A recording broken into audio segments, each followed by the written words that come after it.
You're listening to the Monday Night Community Show with Daniel on BRFM. This is the Daniel Monday Night Community Show on demand through YouTube. Thank you very much for choosing to listen to us through this method. If you'd like to keep up to date with when I add new interviews, then subscribe to this channel. So we're going to be joined with our regular guest from the Sheppey Coastguard, Ian Goodwin. Ian, as always, it's great to have you along with us. Thank you very much for joining us. If you could start off by giving us a little introduction. Yeah, well, I certainly will, Daniel, and good evening to everyone. I just wanted to give you a little overview about Her Majesty's Coastguard, as I normally do. It's part of the Maritime and Coastguard Agency, which is an executive agency within the Department for Transport. And Her Majesty's Coastguard actually initiates and coordinates civil maritime search and rescues within the United Kingdom search and rescue region. And that's quite extensive. You're talking about something like 10,500 miles around the coast, and it extends to 1 million square nautical miles into the Atlantic Ocean. And Her Majesty's Coastguard mobilises, organises and tasks resources to respond to people in distress at sea. In certain inland waters, or at risk or injury or death on the cliffs or shorelines of the United Kingdom.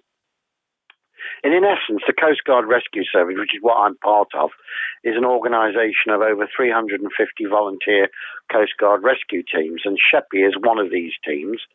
And we are called Coast Guard Rescue Officers. And these teams are placed around the UK coast, and we are equipped to deal with incidents that are likely to occur in our area.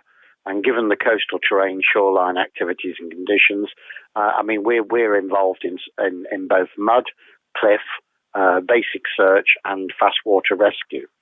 And all of these teams undertake certain aspects. And as I say, we do coastal search, water safety and rescue. And we also have a rope and mud rescue capability suit too.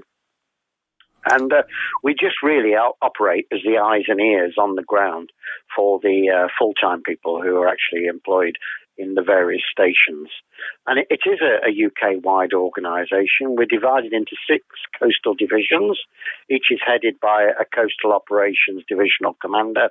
And then each of these divisions is subdivided into 3 coastal areas, which are them, each of which are managed by a coastal operations area commander. And then it goes down into the senior coastal operation officer, and our senior coastal operations officer is Nigel Woolley, and he operates on the North Kent coast, and he looks after the Medway, the Sheppey and the Herne Bay and the Margate teams. And in essence, he trains all of us in terms of what we do. And each of the teams comprises of volunteers like myself, and we're supervised by a station officer who's also a volunteer member of the team.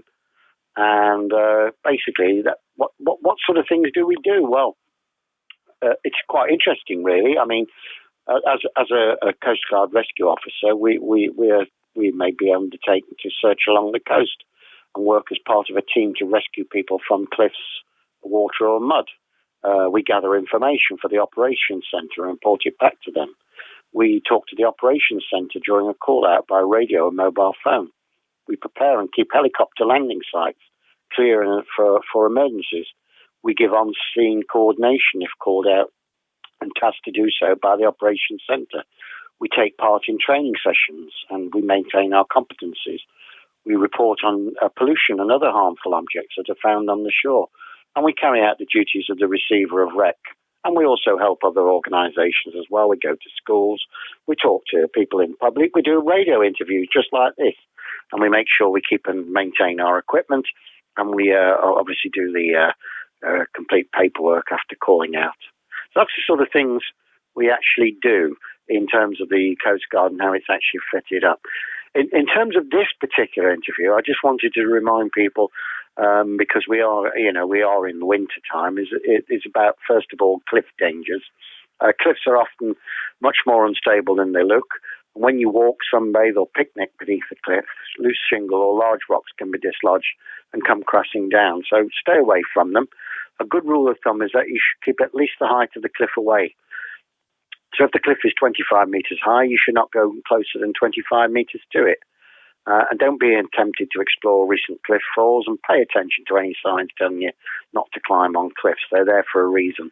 And if you're walking along the coast, you have to be mindful that the weather can be changed at this time of year, and there can be many hidden hazards.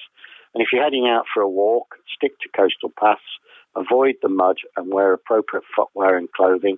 And if you can, let someone know where you're heading and what time you expect to return, and always carry a mobile phone.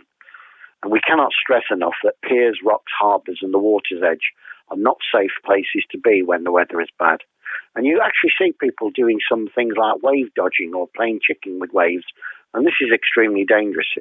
You see when the weather's very bad, people go up to and they get the wave crashing over, and they like to take a selfie with it, and it's really dangerous because it can be very slippery, and there's little to hold on to. And it's no photograph or selfie is worth risking your life for. And those seas out there are very unforgiving in bad weather. And we would just urge people to think carefully about the risks they take and be extremely careful when near any body of water during inclement weather. And my final message to everyone is, if you see anyone in trouble on the coast, just call 999 and ask for the Coast Guard. If you're happy, we've covered everything. Yeah. I'd like to thank you once again for doing our regular slot. Okay, thank you very much then, Daniel. Speak to you soon.